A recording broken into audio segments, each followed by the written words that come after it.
100% fee రాయితీతో AI నేర్చుకోవాలనుకుంటున్నారా? Attend quality third gen AI test 2025.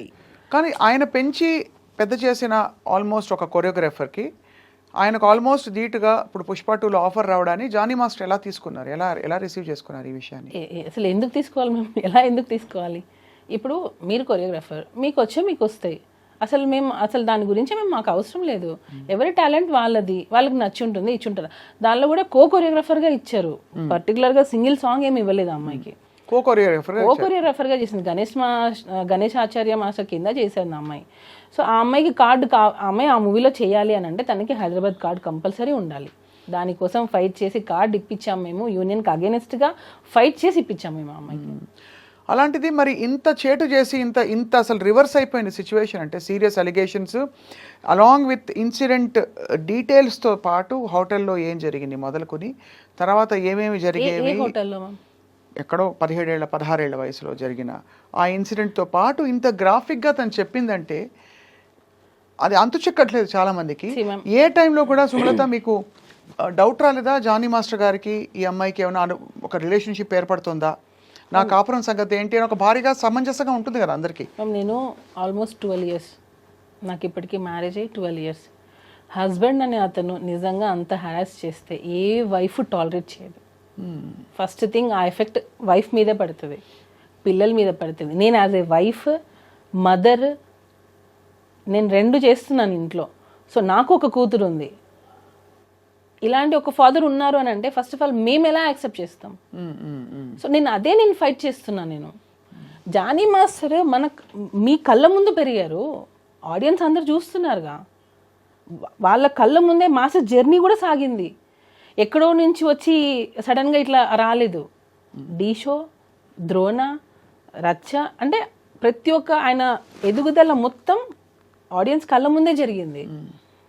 ఎప్పుడు రాని ఎలిగేషన్ ఒక పార్టీలో జాయిన్ అయిన తర్వాత, ఒక నేషనల్ అవార్డు వచ్చిన తర్వాత, ఒక యూనియన్కి ప్రెసిడెంట్ అయిన తర్వాతనే ఎందుకు వచ్చాయి?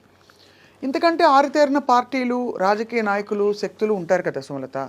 ఇప్పుడు ఇది పొలిటికల్గా ఎవరో ఏదో అన్నారు అనడానికి కూడా మనకి ఇంకా పెద్దవాళ్ళు, మోర్ ఇన్ఫ్లుయెన్షియల్ పీపుల్ ఉన్నారు. ఒక జానీ మాస్టర్ని పట్టుకుని మీరు అన్నట్టుగా నిజంగానే ఆయన ఒక టాలెంటెడ్ కొరియోగ్రాఫర్, ఒక వర్గం అంతా కూడా ఏకమై ఆ ఎలిగేషన్స్ ఒప్పుకుంటూ film chamber, federation, anchor Jhansi గారు, భరద్వాజ గారు, పెద్ద వాళ్ళందరూ వచ్చి మాట్లాడిన సందర్భాలు. ఎందుకు ఇంత జరిగిందంటే మీకు దానికి సమాధానం దొరికిందా? బ్యాక్గ్రౌండ్ ఉండాలి ఫస్ట్. కష్టం ఒకటే కాదు, బ్యాక్గ్రౌండ్ ఉండాలి. కానీ ఎవరు కత్తి కడతారు, ఎందుకు కత్తి కడతారు? కదా యాంకర్ ఝాన్సీ గారు, భరద్వాజ్ గారు అని అన్నారు. మన ఫిలిం ఇండస్ట్రీలో ఎన్ని ఇష్యూస్ లేవు మ్యామ్, ఎన్ని కంప్లైంట్స్ లేవు. ఏ రోజైనా ప్రెస్ మీట్ పెట్టారా? ఏ రోజైనా ప్రెస్ మీట్ పెట్టి ఇలా జరిగిందని చెప్పారా? ఎందుకు జానీ మాస్టర్ విషయంలోనే ప్రెస్ మీట్ పెట్టి చెప్పాల్సి వచ్చింది? అంటే అంతకుముందు మనకి హేమా కమిటీ రిపోర్ట్లో ఇవే వచ్చాయి కదా అదే సమయంలో. సో ఒక్కసారిగా ఒక షేకప్ అయితే అయింది ఖచ్చితంగా. అంటే మేము ఇప్పుడు నేను వెళ్ళి నా మీద ఒకరు 16 years అప్పుడు నన్ను హెరాస్ చేశారని చెప్పి నేను కంప్లైంట్ పెడితే ఇప్పుడు తీసేసుకుంటారా? లేదా నన్ను హెరాస్ చేశారు వర్క్ ప్లేస్లో అని చెప్పి ఒక డైరెక్టర్, ఒక ప్రొడ్యూసర్ చేశారని చెప్పి నేను ఫిల్మ్ ఛాంబర్లో కంప్లైంట్ ఇస్తాను, బ్లైండ్గా తీసేసుకుంటారా? అదే నేను మిమ్మల్ని మళ్ళీ అడుగుతున్నా, సేమ్ క్వశ్చన్ మీరు అడిగిన ప్రశ్నే మిమ్మల్ని తిరిగి అడుగుతున్నాను. ఒక పెద్ద బాధ్యత గల ఒక ఫెడరేషను, ఫిల్మ్ ఛాంబరు, ఇంతమంది పెద్ద మనుషులు కోర్టు దాకా వెళ్ళింది విషయం అంటే ఒక సెక్షువల్ హరాస్ తెలుసు కదా మీకు, కమిటీ ఉంటుంది తెలుసు కదా మీకు. ఆ కమిటీ కూడా ఏవో ఫ్యాక్ట్ వెరిఫికేషన్ చేసుకోకుండా మొత్తం, ఎందుకంటే వ్యవస్థ అంతా కూడా నీరుగారిపోతుంది ఒకవేళ ఇది పూర్తిగా అసలు డొల్ల అని తెలిసిపోతే రేపు. అలాంటిది ఇంతమంది పెద్ద మనుషులు కలిసి స్వీకరించారంటే what could have been a compelling evidence or something that Srashti Verma said which has caused or raised an alarm ఇవాళ ఏంటి పరిస్థితులు స్త్రీలకి అని చెప్పి. నేను ఇటుగా అడగలేదు, మిమ్మల్ని క్వశ్చన్ అడుగుతున్నా, లాజికల్గా మీకు ఏమనిపిస్తుంది అంతే. ప్రెస్ మీట్లో వాళ్ళు చెప్పిన మాటే, యాంకర్ ఝాన్సీ గారు మాట్లాడినదే, ఏదో ఫేవర్ ఇస్తామని చెప్పి పిలిచి అవకాశాలు ఇవ్వకుండా ఎగరగొట్టేస్తే దాన్ని పరిగణలోకి తీసుకుంటాము అని అన్నారు. అంటే నీకు పని కావడం కోసం మీ ఒళ్ళు అమ్మేసుకుంటారా? ఇప్పుడు ఏం చెప్తున్నారు వాళ్ళు అంటే, నీకు ఛాన్సెస్ కావాలి అని అంటే రైట్, నువ్వు వచ్చి ఉండొచ్చు, నువ్వు కేసు పెట్టచ్చు అని చెప్తున్నారా? అంటే నాకు అర్థం కాలేదు అది. నేను అడగాలని వాళ్ళకి కాల్ చేశా, వాళ్ళు అసలు పిక్ చేయట్లేదు, కాల్ పిక్ చేయట్లేదు. ఇప్పుడు ప్రిసైజ్ అలిగేషన్ అంటే ఇప్పుడు తను పెట్టిన అలిగేషన్ ప్రకారం లైంగిక వేధింపు జరిగింది 2000. ఏది ప్రూఫ్ ఏది?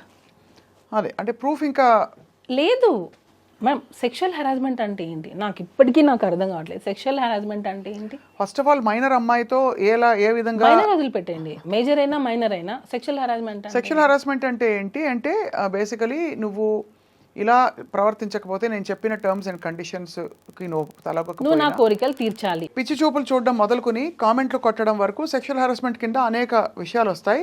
ఇది నిజంగానే ఈ విషయం జరిగిన తర్వాత అందరూ చర్చించుకోవడం మొదలుపెట్టారు.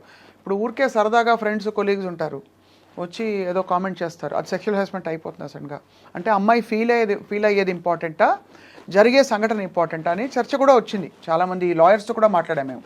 మీరు చెప్పండి మ్యామ్. సెక్షువల్ హెరాస్మెంట్ జరిగింది అనడానికి యాజ్ ఎ వైఫ్గా నేను అడుగుతున్నా, ఏది సాక్ష్యం ఏది? ఇప్పుడు ఫిలిం ఛాంబర్లో అమ్మాయి కంప్లైంట్ ఇచ్చింది, డెసిషన్ తీసుకున్నారు. అట్ వాట్ బేసిస్ వాళ్ళు ఏ డెసిషన్ అనేది ఏ బేసిస్తో తీసుకున్నారు? రెండు వైపులా చూడాలిగా. అవును, ఒకవైపే చూసి అంటే ఒక అమ్మాయి వచ్చి కంప్లైంట్ పెట్టగానే వాళ్ళు ప్రెస్ మీట్లో ఏం చెప్తున్నారు? అమ్మాయిలు ఇలా రావాలి, కంప్లైంట్ పెట్టాలి, మేము దాన్ని చెప్తున్నాము, ఎవరు భయపడకండి, ఇలాంటివి జరిగితే ఎవరు భయపడకుండా వచ్చి కంప్లైంట్ పెట్టండి అని చెప్తున్నారు. అది రియల్ విక్టిమ్స్కి రీచ్ అవుతే బాగుంటుంది. రియల్గా ఎవరైతే హెరాస్మెంట్ ఫేస్ చేస్తున్నారో వాళ్ళు రావాలి బయటికి. మీరు ఇలాగా ఫేక్ కేసెస్ని తీసేసుకొని అవి అవును ఇది నిజం అని చెప్పి ఒక నిందని మీరు నిజం అని చెప్పి ఎందుకు ప్రూవ్ చేయాలనుకుంటున్నారు అనేది నా క్వశ్చన్. ఇప్పుడు ఏదో ఒక బేస్తోనే కదా harassment, sexual harassment at work place. Film ఛాంబర్లో అమ్మాయి కంప్లైంట్ ఇచ్చింది, sexual harassment at work place. Work ప్లేస్లో సెక్షువల్ హెరాస్మెంట్ జరిగింది అని అంటే వర్క్ ప్లేస్లో మిగతా వాళ్ళందరూ ఏం చేస్తున్నారు? అంటే అఫ్ కోర్స్ ఇక్కడ ఇంప్లైడ్గా, బికాజ్ సినిమా ఇండస్ట్రీలో వర్క్ నేచర్ డిఫరెంట్ కాబట్టి ఒక 3 రోజులు ఎక్కడికో వెళ్ళారు, లేదు ఒక కొరియోగ్రఫీ ఎక్కడో జరుగుతుంది, షూటింగ్ జరుగుతుంది, అది వర్క్ ప్లేస్ కిందకే వస్తుంది. టెక్నికల్గా మీరు అన్నది నా పాయింట్ అర్థమైంది. మిగతా వాళ్ళు చూస్తున్న వాళ్ళు ఏమంటున్నారు, ఆఫ్టర్ షూట్ అనుకుందాం, after shoot or through messages or through any kind of compulsion, any kind of coercion which దాదాపుగా తన కెరియర్కి ముడిపడి ఉండి, ఎస్పెషలీ అలా ముడిపడి ఉండకపోయినా కూడా తనని ఇబ్బంది పెట్టే విధంగా అన్నది డెఫినేషన్. అదేమి అస్సలు ఏమీ జరగలేదు అంటున్నారు మీరు. జరగలేదు, ఎక్కడ జరగలేదు. ఒక భార్యగా మీ పేరు కూడా ఇన్వాల్వ్ అయింది సుమలత మధ్యలో. నేను పచ్చిగా చెప్తున్నాను, నాకు నా కోరిక తీర్చు అనే మనిషి కాదు. ఫస్ట్ ఆఫ్ ఆల్ ఆ మైండ్ సెట్ లేదు. తను లేడీస్కి చాలా రెస్పెక్ట్ ఇస్తారు, చాలా రెస్పెక్ట్ ఇస్తారు. ఈవెన్ వైఫ్ అండ్ హస్బెండ్ మధ్యలలో ఎప్పుడైనా మనము చిన్న గొడవలు వస్తాయి, అత్తగారి నుంచో ఏదో ఒకటి చిన్న వస్తుండే, వాళ్ళు ఇప్పటికీ వాళ్ళ అమ్మగారికి ఎంత రెస్పెక్ట్ ఇస్తారంటే, అంటే ఇప్పటికీ అని ఎందుకు అంటున్నానంటే వాళ్ళు దూరంగా ఉంటారు అయినా కూడా సరే ప్రతి రంజాన్కి, ప్రతి ఫెస్టివల్కి మేము ఊరెళ్ళి వాళ్ళ అమ్మగారితోనే జరుపుకుంటాం. ఎందుకనంటే ఎప్పుడు ఎవరికి ఎలా జరుగుతుందో తెలియదు. అమ్మ కొంచెం ఏజ్ అవుతుంది, మనం చూసుకోవాలి, నేను షూటింగ్స్లో అన్ని బిజీగా ఉంటాను, నువ్వే కొంచెం చూసుకోవాలి అంటే నేను దగ్గరుండి ఒక మనిషిని చూస్తున్నాను కదా. సో ఇప్పుడు వచ్చి హెరాస్మెంట్ చేశారని నువ్వు ఫోక్సా అంటున్నావు, హెరాస్మెంట్ చేశారా అంటున్నావు, 5-6 సంవత్సరాల నుంచి ఫేస్ చేసి ఇప్పుడు బయటకు వచ్చి చెప్తా అని అంటున్నావు. నాకు అన్నీ అసలు చాలా అందరికీ అది క్లియర్ కట్గా అర్థమవుతుంది, ఏం ఇంటెన్షన్ లేకుండా ఎందుకు తను ఇదంతా చేస్తుంది. మధ్యలో జానీ మాస్టర్ జైలుకి వెళ్ళినప్పుడు మీరు ఒక భార్యగా చాలా కుమిలిపోయి ఉంటారు. అంటే బికాజ్ కేసు పర్యవసానాలు తర్వాత ఎలా ఉన్నా కూడా భర్త మామూలుగా కొనసాగుతున్న జీవితంలో ఒక సామాన్యుడు వెళ్ళి జైలు పాలవుతే చాలా కష్టం. మీరు వెళ్ళి చూశారు కదా జానీ మాస్టర్ని, ఎలా ఫేస్ చేశారు సుమలత మీరు ఆ టైంలో? మ్యామ్ నేను ఫస్ట్ నుంచి కూడా నాకు ఎక్కువ ఎమోషనల్ అయిపోవడం, ఎక్కువ ఏం జరిగినా సరే నా మంచికే అనుకుంటాను. ఏం జరిగినా సరే ఓకే ఇది జరగకుండా ఇంకా ఏదైనా పెద్దగా ఉండొచ్చేమో, సో దీంతో ఆగిపోయిందేమో. ఇప్పుడు మ్యామ్ ఇప్పుడు ఆ అమ్మాయి వచ్చింది, పెట్టింది, మాస్టర్ జైలుకి వెళ్ళారు, ఏమో ఇంకా వేరే స్టెప్ ఏదైనా చేస్తుంటే ఇక్కడికి ఆగిపోయిందేమో అనేది నా ఇంటెన్షన్. ఏం జరిగినా నా మంచికే అనుకుంటాను. సో దాన్ని బట్టి మనం స్ట్రాంగ్గా ఉండాలి. మనం ఏం తప్పు చేయనప్పుడు మనం ఎందుకు భయపడాలి? నేను ఫీల్ అయ్యేది అది. నేనేం తప్పు చేయలేదు, నా హస్బెండ్ ఏంటో నాకు తెలుసు. నేను ఇప్పుడు ఒక వైఫ్ వచ్చి బయట చెప్తుంది అని అంటే రేపు అది రాంగ్ అయింది అనుకోండి నన్నే కదా అంటారు, ఖచ్చితంగా తప్పున్నా నువ్వు సపోర్ట్ చేసావు అనే కదా అంటారు. సో నేను అది అంత చిన్నపిల్లనా, నేను దేనికి సపోర్ట్ చేస్తున్నానో చేయలేను అంత చిన్నపిల్లనా? నాకే 2 పిల్లలు ఉన్నారు. చిన్నపిల్లని కాదు ఖచ్చితంగా, కానీ మధ్యలో ఇక్కడ ఒకటే క్వశ్చన్ ఏంటంటే వాళ్ళిద్దరి మధ్య ఒక రిలేషన్షిప్ అని చెప్పడానికి మీ దగ్గర ఇన్ఫర్మేషన్ ఉంది, ఎందుకంటే మీరు కూడా అమ్మాయిని కన్విన్స్ చేసి వీళ్ళిద్దరికి పెళ్లి చేద్దాం అనే అంతవరకు వెళ్ళింది రిలేషన్షిప్ విషయం. ఉంది కాదు మ్యామ్, నువ్వు పెట్టుకోవద్దు. నువ్వు ఎందుకు మాస్టర్ ఒక హస్బెండ్ 2 పిల్లలు ఉన్నారు, సో నువ్వు ఈ ఏజ్ నీకు అట్రాక్ట్ అవ్వచ్చు, లేదా ఆ లగ్జరియస్ లైఫ్ చూసిండొచ్చు, కార్లు కావచ్చు, ఇచ్చే ఇంపార్టెన్స్ కావచ్చు. ఇప్పుడు డాన్సర్కి ఇచ్చే ఇంపార్టెన్స్ ఒకటి ఉంటుంది, అసిస్టెంట్ కొరియోగ్రాఫర్కి ఇచ్చే ఇంపార్టెన్స్ ఒకటి ఉంటుంది. వాళ్ళు ఎక్కడో వెళ్ళి తింటుంటారు, వీళ్ళు ఏంటంటే మాస్టర్ దగ్గర తింటారు, మాస్టర్కి వచ్చిన ఫుడ్ని తింటారు, సపరేట్ కారు ఉంటుంది. సో మ్యామ్ నేను ఒకరికి ఇంపార్టెన్స్ ఇస్తున్నానంటే అందరి దృష్టి ఎక్కడ వెళ్తుంది, అక్కడే వెళ్తుంది. సో ఆ మనిషి ఏం చేస్తారు, నాకు ఇంపార్టెన్స్ వచ్చింది అనే ఒక ఫీల్కి వెళ్ళిపోతారు. ఇంకొకటి నేను చెప్పాలనుకుంది, ఢీ షోలో పర్ఫార్మెన్సెస్ చేసుకునే ఒక అమ్మాయిని తీసుకొని వచ్చి డైరెక్ట్గా ఒక పెద్ద పెద్ద హీరోస్ ముందు నిల్చోబెట్టి ఛాన్స్ ఇచ్చినప్పుడు కష్టం అనేది ఎక్కడా తెలియలేదు ఇక్కడ. ఈ రోజుల్లో ఒక పెద్ద హీరో దగ్గర వర్క్ చేయాలంటే చాలా స్టేజెస్ దాటి రావాలి. కానీ ఇక్కడ ఈ అమ్మాయికి ఏంటంటే డైరెక్ట్ ఢీ షో నుంచి direct Dhanush sir, Charan sir, NTR sir, ఇట్లా చాలా మంది దగ్గర పెద్ద పెద్ద హీరోస్ దగ్గర వర్క్ చేయాలి. ఎందుకు అంత ఆపర్చునిటీ ఇచ్చారు జానీ మాస్టర్ దానికి? అంటే వర్క్ నచ్చింది, ఇచ్చారు. ఓకే మన దగ్గర చేస్తే బాగుంటుంది. ఇప్పుడు ఎవరైనా మంచి డాన్సర్ కావాలనే కదా అనుకుంటారు.